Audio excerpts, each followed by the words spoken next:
We have seen how treaties are concluded and how they are only binding for states parties to that treaty. However, not all states of a treaty are always bound by the same provisions. The legal regime applicable to reservations is fundamental to fully understand the obligations created by treaties. However, it is also a bit convoluted and takes a while to understand. I have included multiple examples in the second part of this presentation to illustrate the explanations. Please bear with me until the end, so hopefully the examples will make everything else clear. Many times states can decide to become parties of a treaty, introducing modifications to some provisions of the treaty or excluding the application of a specific article to themselves. The device they use to this effect are known as reservations.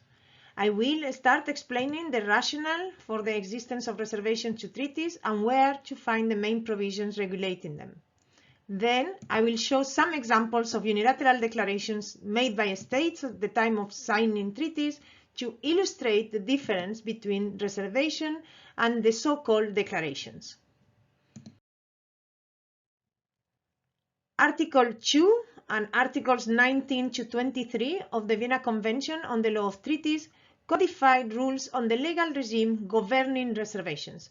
These rules are accepted as customary law, and in 2011, the International Law Commission complemented them with a publication of a guide to practice on reservations to treaties.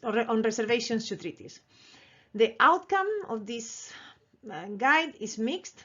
The guide clarifies some of the issues raised or not properly covered by the Convention, but also seems to obscure others. As we will see, the customary rules contained in the Vienna Convention on the Law of Treaties have been considered deficient, especially when applied to treaties that are not concerned with reciprocal obligations. Many authors have promoted the idea of codifying other rules for treaties that protect common interests such as environmental treaties or human rights. However, the International Law Commission decided that it was preferable to maintain a single regime applicable to all treaties. It has considered that the Vienna regime is flexible enough to accommodate specific rules for specific treaties.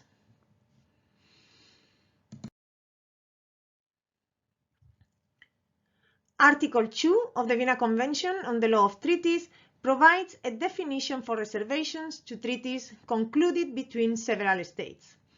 According to this definition, a reservation is a unilateral statement made by a state or international organization when signing, ratifying, or acceding to a treaty. The purpose of that statement is to modify or to exclude certain provisions of the treaty for themselves. The International Law Commission has rephrased the definition to cover both multilateral treaties concluded between states and others concluded between states and international organizations or between international organizations. In brief, a reservation is a limit to the obligations a state or an international organization are willing to take when manifesting their consent to be bound by a treaty.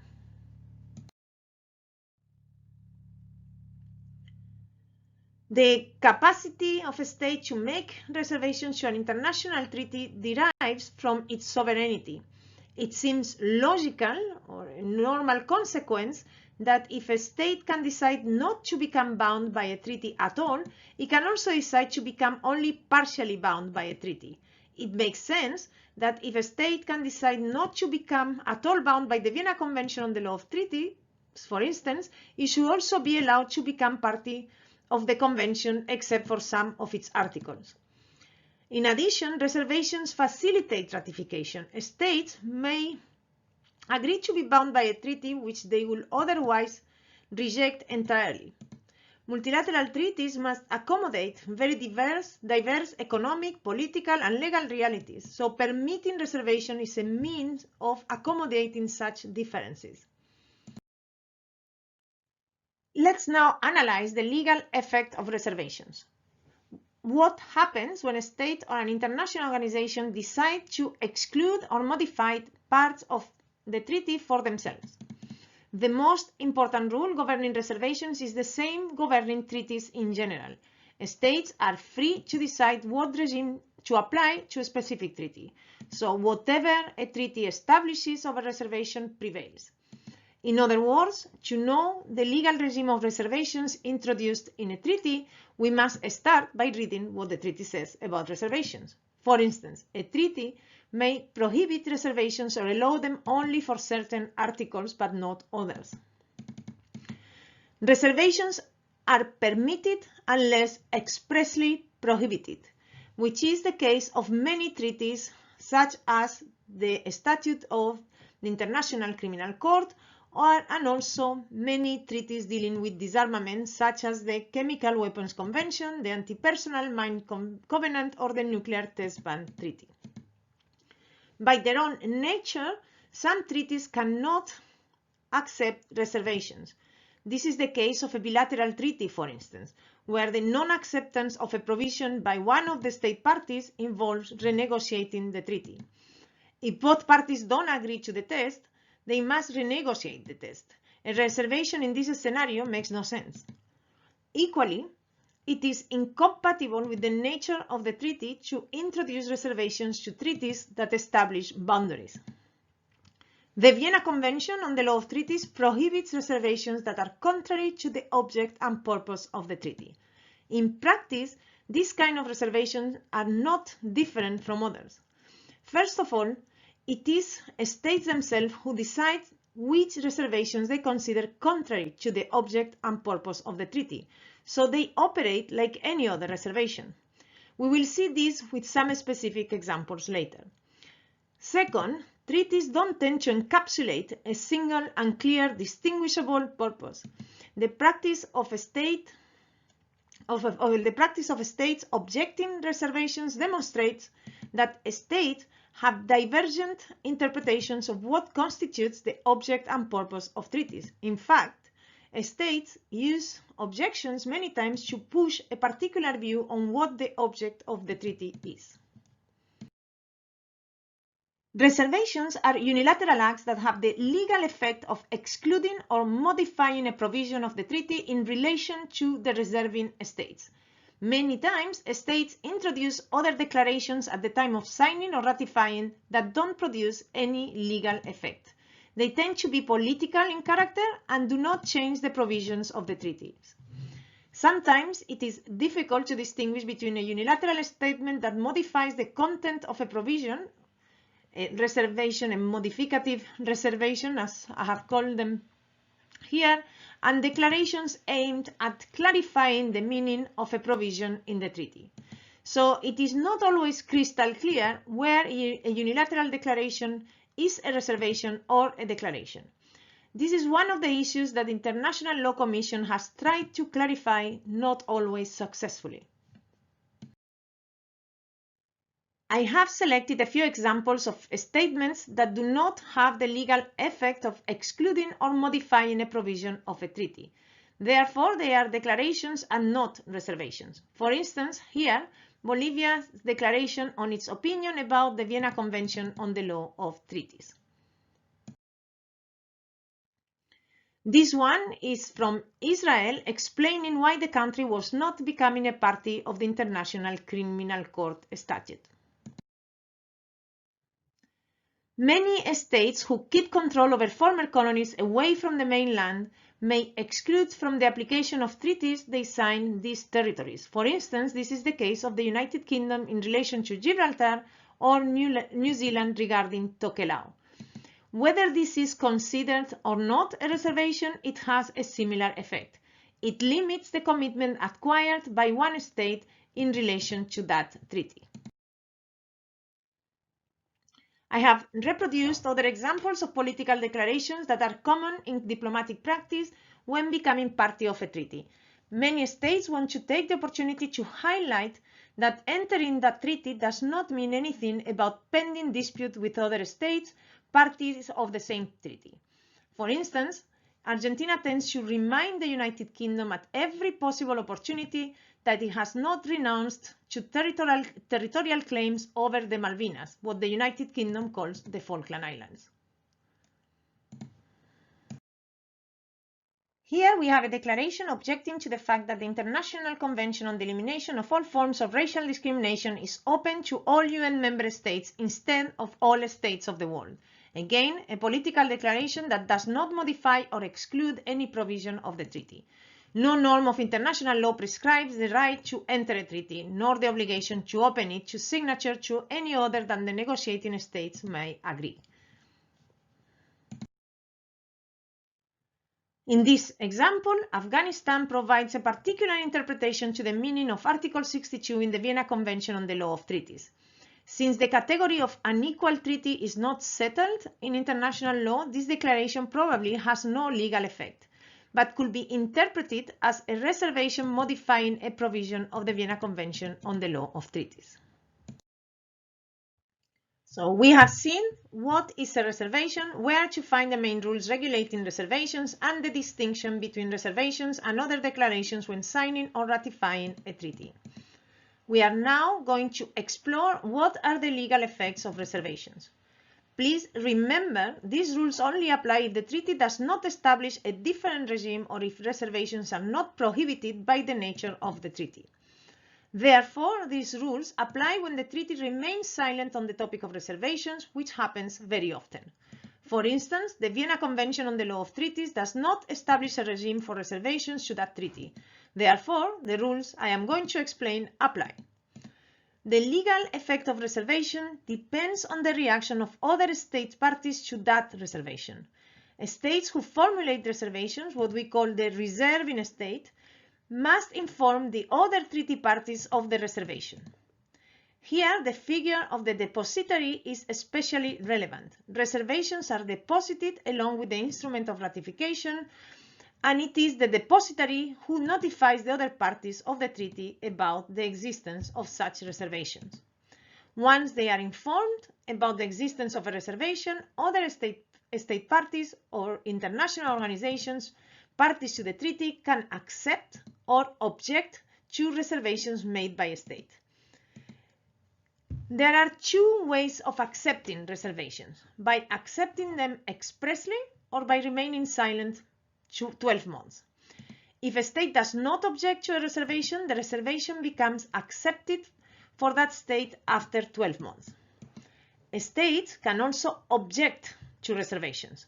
This means they announce they reject a reservation made by another state. First, they can simply state they object to the reservation formulated by the reserving state. It is what we call a non-qualified objection.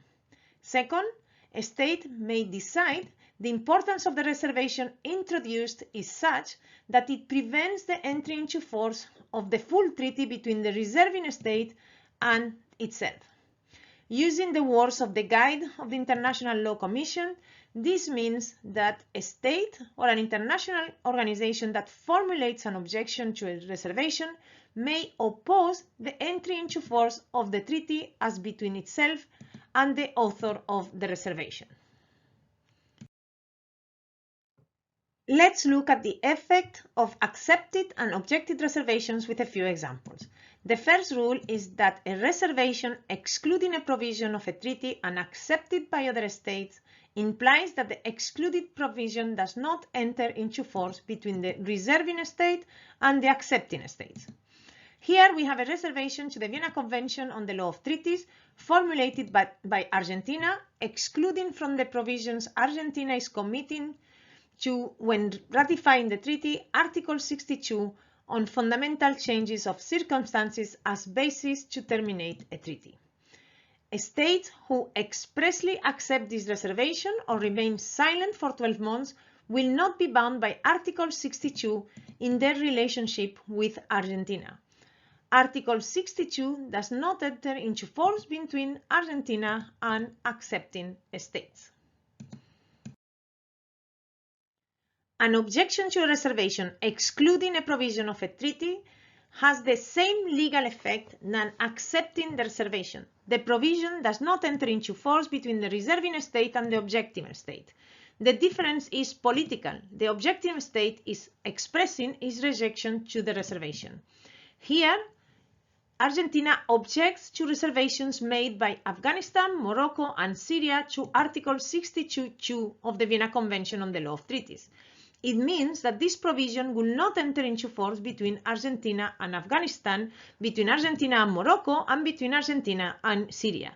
The effect will be the same if Argentina had accepted the reservation, but Argentina wants to express its rejection.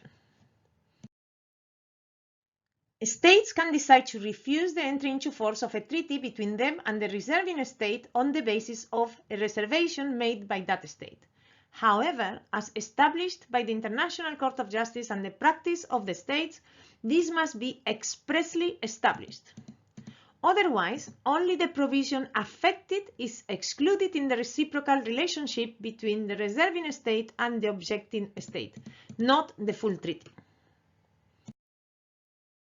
Many times, a state will object to a reservation accompanied by a claim that the reservation violates the object and purpose of the treaty.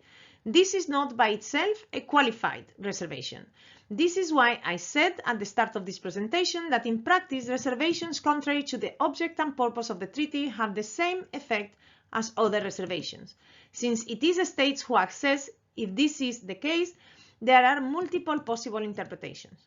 Only when a state expressly manifests that the treaty will not enter into force between itself and the reserving state, we will be in the presence of a qualified reservation.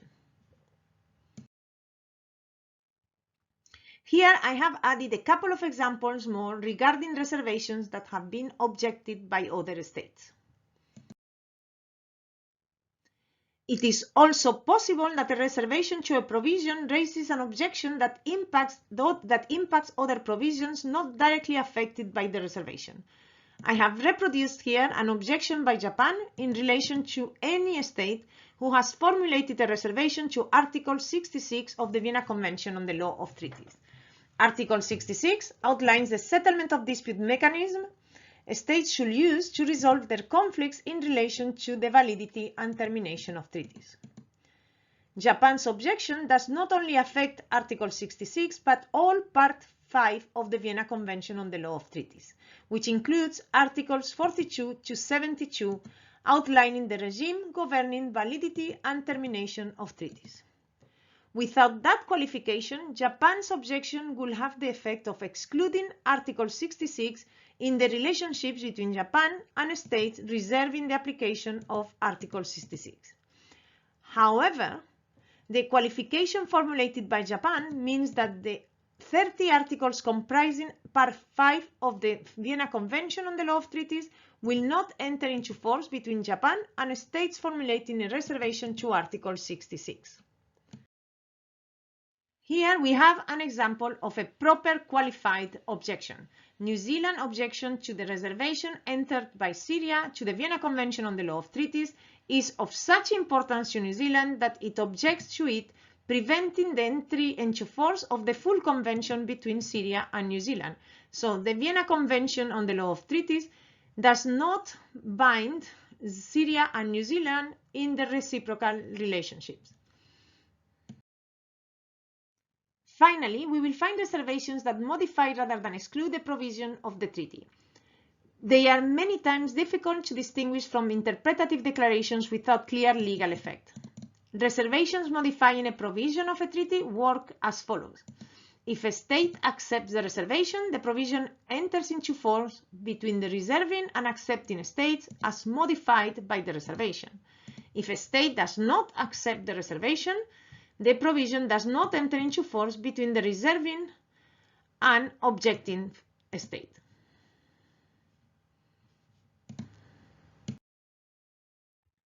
I am using here the example of a Syrian reservation to Article 52 of the Vienna Convention on the Law of Treaties.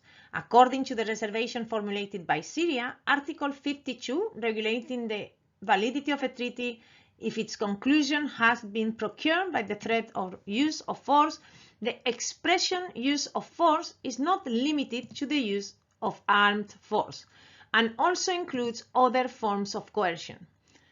We have already seen in the session regarding validity of treaties that this interpretation of Article 52 was advocated by several states, but it has not been widely accepted as the meaning of use of force in international law. However, for the purpose of this treaty and for the purpose of reservations, Syria has introduced a modification to Article 52. States accepting the reservation are accepting a modified version of Article 52 in their relationship with Syria. Between accepting states and Syria, states can claim the invalidity of a treaty based on the concurrence of economic, political, military, and psychological coercion. For states objecting to the Syrian modification, Article 52 does not enter into force between Syria and the objecting state. In the example I am reproducing here, where Japan objects the reservation formulated by Syria, Article 52 does not enter into force between Syria and Japan. This can become more complicated if we question the nature of this reservation. Some scholars will say this is an interpretative declaration and does not produce the legal effects of a reservation. We can see here how the distinction between reservations modifying an article or interpretative declaration is not obvious, but has legal implications depending on the interpretation we want to give it. The regime articulated in the Vienna Convention on the Law of Treaties that reflects the practice of the states and therefore is customary law does not seem to work well with treaties that protect common interests rather than regulating reciprocal obligations. This has been highlighted in particular regarding human rights treaties, but it is also true for treaties protecting similar collective interests such as environmental treaties. Let's see this with a well-known example. We have here a reservation of the United States of America to the 1966 Covenant on Civil and Political Rights prohibiting the imposition of death penalty to minors. The United States entered a reservation excluding that provision from the obligations it was ready to be bound by when ratifying the covenant. Several states objected to this reservation. The Vienna Convention on the Law of Treaties regime implies that the aim of objecting states is to prevent this provision to enter into force between them and the United States. Clearly, states objecting to this provision don't seek that objective. They don't seek to exclude the article that prohibits the imposition of death penalty to minors from the legal regime regulating the relationships with the United States. What they try to do here is to manifest their rejection to the formulation of this reservation and to the imposition of death penalty for crimes committed by children. While some human rights bodies have tried to act as evaluators of permissible and non-permissible reservations by states to human rights treaties, this has been widely rejected. States remain the main actors assessing whether or not a reservation is permissible or not. In conclusion, the Vienna Convention on the Law of Treaties and its regime on reservation is not ideal for human rights treaties, but there is no another one. Furthermore, the International Law Commission Guide on the Practice of Reservations has supported the benefit of not having a differentiated regime for human rights treaties. On the contrary, Alain Pellet, prominently involved in drafting the guide, has attacked the approach of human rights lawyers or advocates who believe human rights are special. According to him, and his position is reflected in the guide, if states want a special regime for human rights treaties, they introduce it in the text of the treaty. There is nothing special about human rights treaties that merits a different legal regime.